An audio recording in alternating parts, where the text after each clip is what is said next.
Hello, what's up mga kumari kong tigang? Ito ang YouTube channel, mga taong mahilig gumawa ng mapapaswerte, mahilig magpabuenas at mangontras sa mga malas. It's me, Rico Mori, and welcome back to my channel.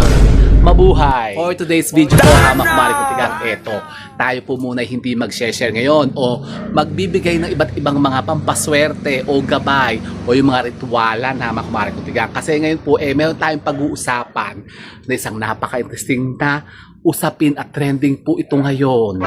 Nako, kasi napanood nyo na po ba, mga kumari kong tigang, yung nag-trending ngayon na yung tungkol po doon sa dalawang LGBTQ na lovers, yung yung allegedly yung nagpatayan.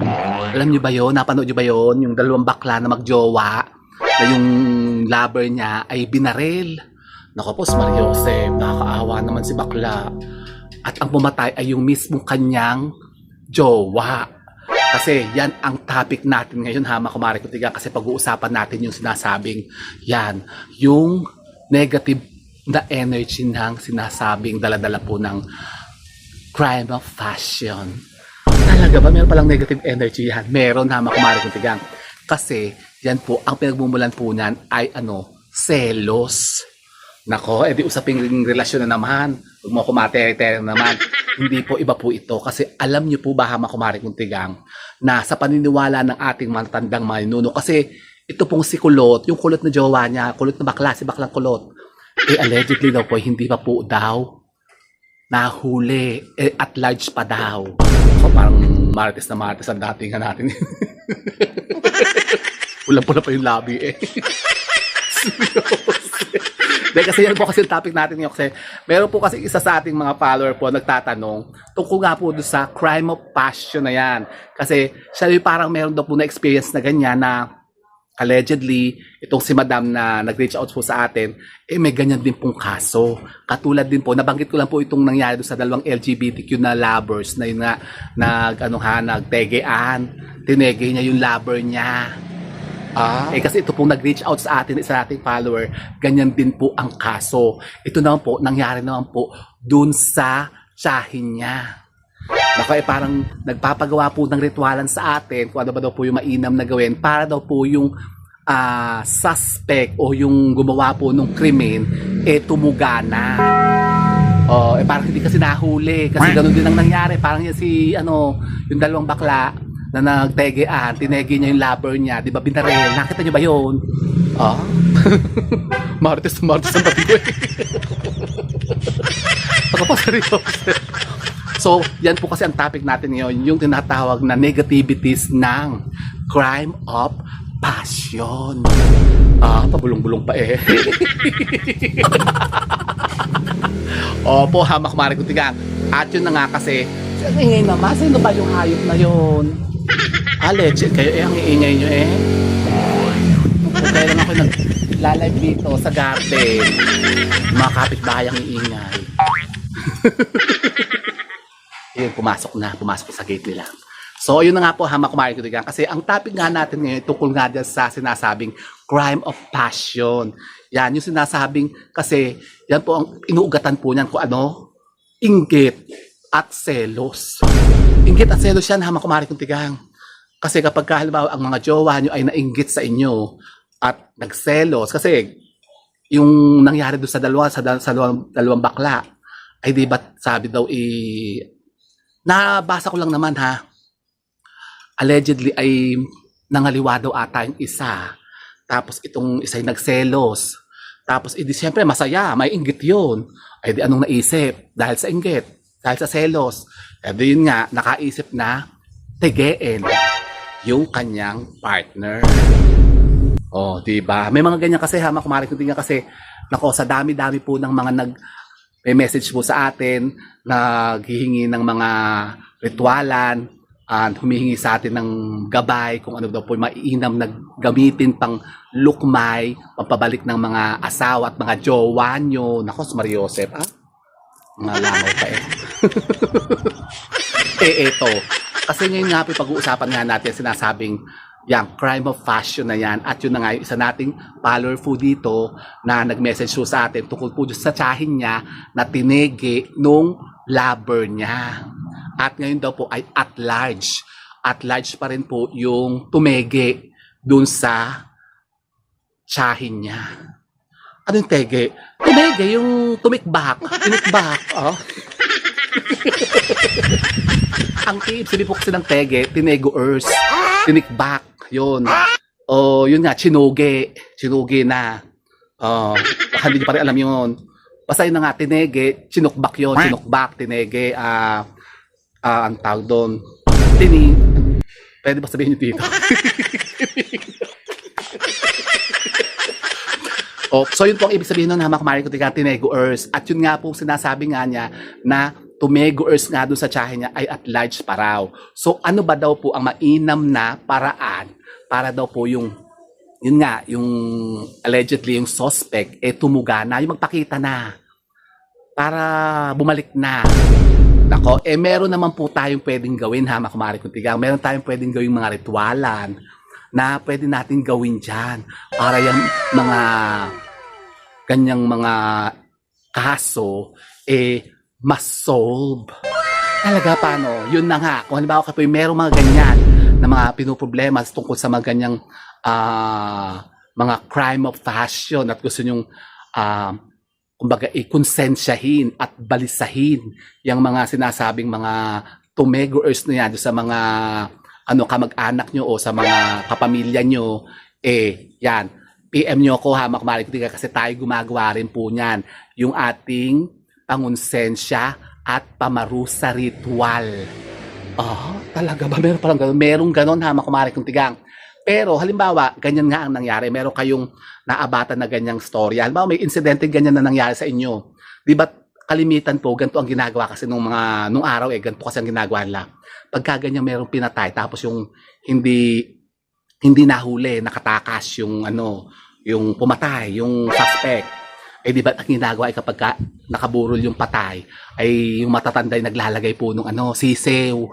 Naglalagay ng sisiw sa kabaong, tapos naglalagay ng bigas o palay kasi pinatutuka-tuka doon yung sisiw doon sa ibabaw ng kabaong. Pero alam niyo po, yung pamamaraan na yan, may nagsabi po sa akin yan, hindi daw po effective yan. Hindi talaga siya effective baka dudumi lang yung ibabaw ng kabaong ng patay. Kasi doon iipot yung sisiw. Tapos meron pa akong nakitang ganyan, alam niyo? Yung sisiw, medyo malaki na yung sisiw, siguro yung mga ilang araw na yun. Hindi lang sisiw, basta yung parang medyo manok-manok na yun Pag ginawa, nilagay nga sa ibabaw ng kabaong, yung 7 araw yun, nilamayan, yung pinaglamayan, yung patay, andun yung sisiw, tapos doon tuka ng tuka, tapos may tubig pa, damusak na sa ibabaw ng ng kabaong. Sabi ko, ano ba yan? Ba't may mga sisiw-sisiw pa dyan? Sabi kasi yan, di pa nga nahuli yung pumatay, sabi ko. Sabi, anong kinalaman naman ng manok sa sa krimen? Kung bakit kinokontra ko, sabi ng matatay, tumigil ka makialam. Talagang yung mga pamahi niya paniniwala yan, sabi ko nung matatanda. Di totoo yan, sabi ko. Sabi ko gano'n. Pero alam niyo po ba, hamak mga ito yan, merong isang napaka-epektibong pamamaraan din na tayo po yung may naabatan. Na yung ginagawa ganyan sa ganyan na makumari ko kapag halimbawa merong nang nangyaring ganyan na krimen, yan, crime of passion, tapos halimbawa ang pumatay. Kahit hindi crime of passion, kasi yung crime of passion kasi may relasyon kasi yan Yung mga lovers baga na nagtetego-ersan nga. Parang halimbawa yung merong talagang mga kasong ganyan na may nantege, yung halimbawa may pumatay, tapos yung suspect ay hindi po nahuli. Alam niyo ang isang napakainam na paraan para yung po mga suspect na yan o yung mga gumawa ng krimen na yan, makonsensya talaga, mabalisa talagang todo-todo, matingar-ngar natin, hindi talaga makakatulog. Talagang hindi sila titigilan. Alam niyo, meron isang napakainam na pamaraan. Kayo po'y kumuha po ng kapirasong tuyong sanga ng punong kahoy. Tapos anong gagawin doon? Ganito. Diba yan patay na. Yung patay na, syempre namatay na nasa kabaong na yon. Yung patay na nasa kabaong na, lalagyan nyo yung kanang kamay niya ng kapirasong putol na kahoy ng sanga. Sanga ng punong kahoy, yung tuyo na. Tapos, sino ba yun? Psst! Sen!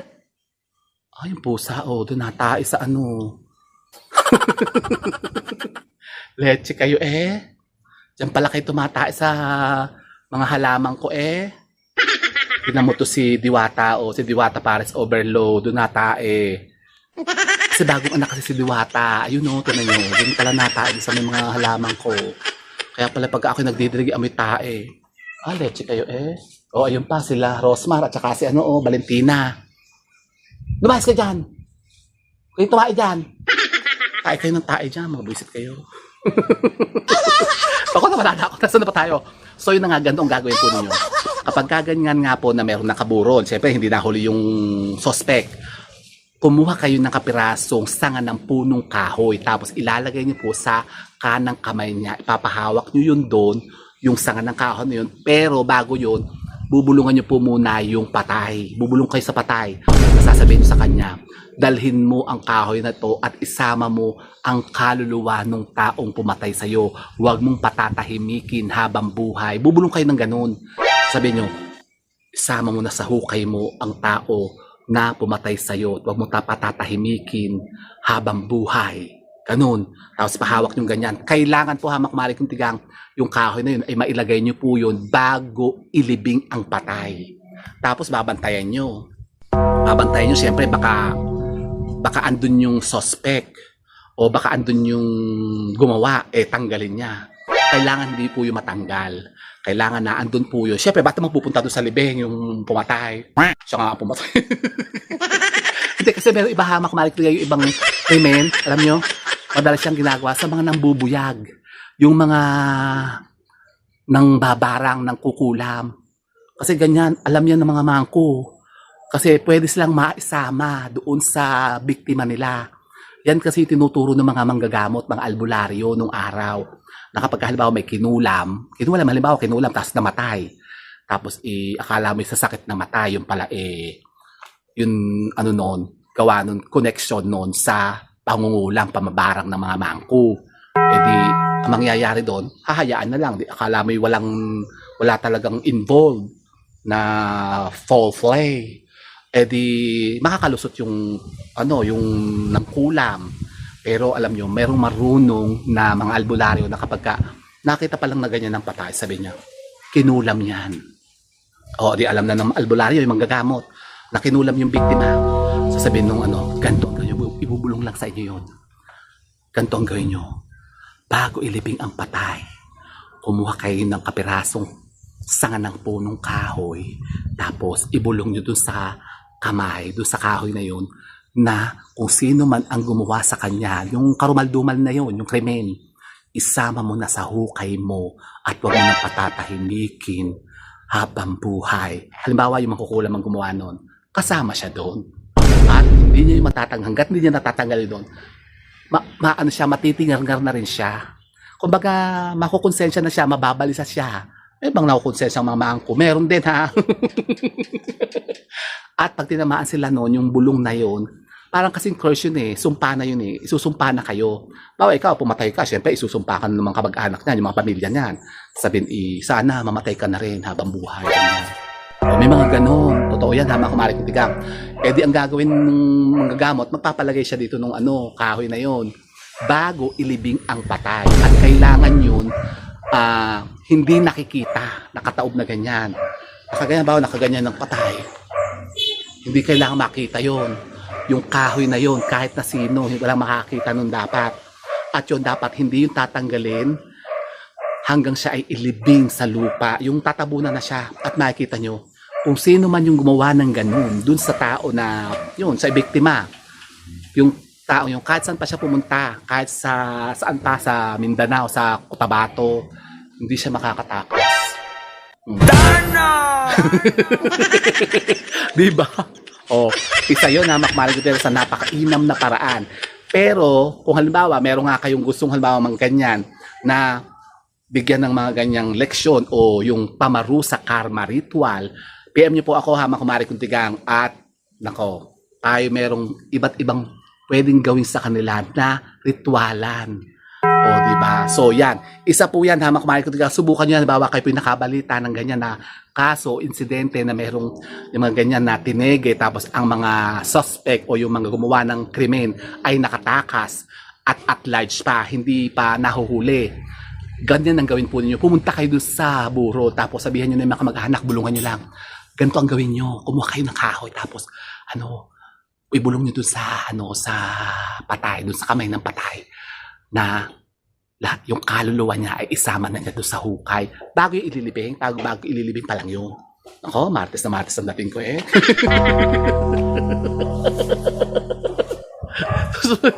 Ay naku, wag tatawa, makmaling tiga, totoo po yan. Kasi yan po yung ituro pa sa atin ng isang kaibigan natin na manggagamot, mananambal po yun, na talagang napakagaling nun.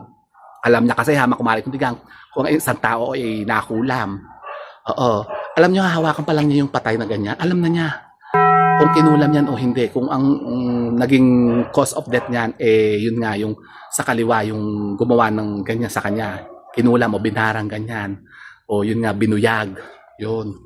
Malalaman agad niya. So, merong ganyan makumaring tigang, at subukan niyo po yan makumaring tigang. Kung kayo po halimbawa, meron ng ganyan mga kaso sa mga lugar po ninyo, may mabalitaan kayong ganyan. Sayang kasi yun si Jason, yun nga yung namatay, yung pinatay nga ng jowa niya, si Kulot. Binarila dito sa likod, napaka-traidor. Oh, grabe yun Yung jowa niya, ang story daw para ata nagselos. Kasi itong isa parang nakipag-break na, tapos merong, sabi daw allegedly, ganun po ang nangyari. Parang may nagjowang babae, tapos nagselos itong si Kulot. Ay ayun, in-invite daw ata doon sa tindahan. May tindahan parang mga titinda-tinda. Yung mga pwesto-pwesto sa yung mga Muslim ganun. Ay patalikod, binari sa dito sa likod, tapos lumabas ata dito sa mata yung bala. Ay kawawa, di ba? Walang kalaban-laban. Tapos ganun, yung sana'y na lang, pinabayaan na lang niya. At sana'y naghanap na lang siya ng iba. Nako? Kaya kayo hamakmari ko, dami-daming mga sa akin nagme-message sa akin ganyan, mga pinuproblema ganyan. At yung iba talagang gustong-gusto nang gumawa ng ganyan, mga kasamaan.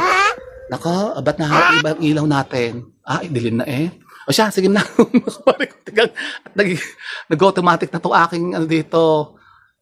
Cellphone, nag-iilaw na siya. So yun po, hamakmari kong tigang yan, isa pong napakainam na paraan yan para makontra natin mas sinasabi mga negativities na yan, mga ganyan, na mga crime of passion, o yan nga yung mga gumagawa ng krimen tapos nakakatakas, hindi nahuli, at large pa rin ngayon. So kung gusto nyo sila konsensyahin, balisahin, at tingar-ngarin para sila tumugana at sumuko na, yan ang gawin po ninyo. Bago nyo ilibing ang mga patay ninyo, lagyan nyo yun ng kahoy dyan sa kamay niya bago ilubog sa lupa, at ibulong nyo na isama na niya ang kaluluwa ng taong pumatay sa kanya, at huwag niyang titigilan hanggang siya ay makonsensya habang buhay. Hanggang mamatay na rin siya. Ano daw? Ako, may kakanta na, may mag-bluetooth bells na. Kakatan naman yung kapitbahay ko. O siya, sige na, makamahal ko tigang, sana po yung Ano daw? Teka, mag-ending pa ako. So ito makmahal ko tigang, sana po yung may naputo na mga bagong idea at kaalaman tungkol po sa topic natin ng usapan natin ito. And so with that, mga kumari kong tigang, keep safe and God bless. Thank you for watching. And don't forget to subscribe my channel. I know you like it. Bye, mga kumari kong tigang. Ako, may kakanta na naman, nakapit-bahay. Sige na. Bye na, mga kumari kong tigang. Ako'y magsasaing ka. Gabi na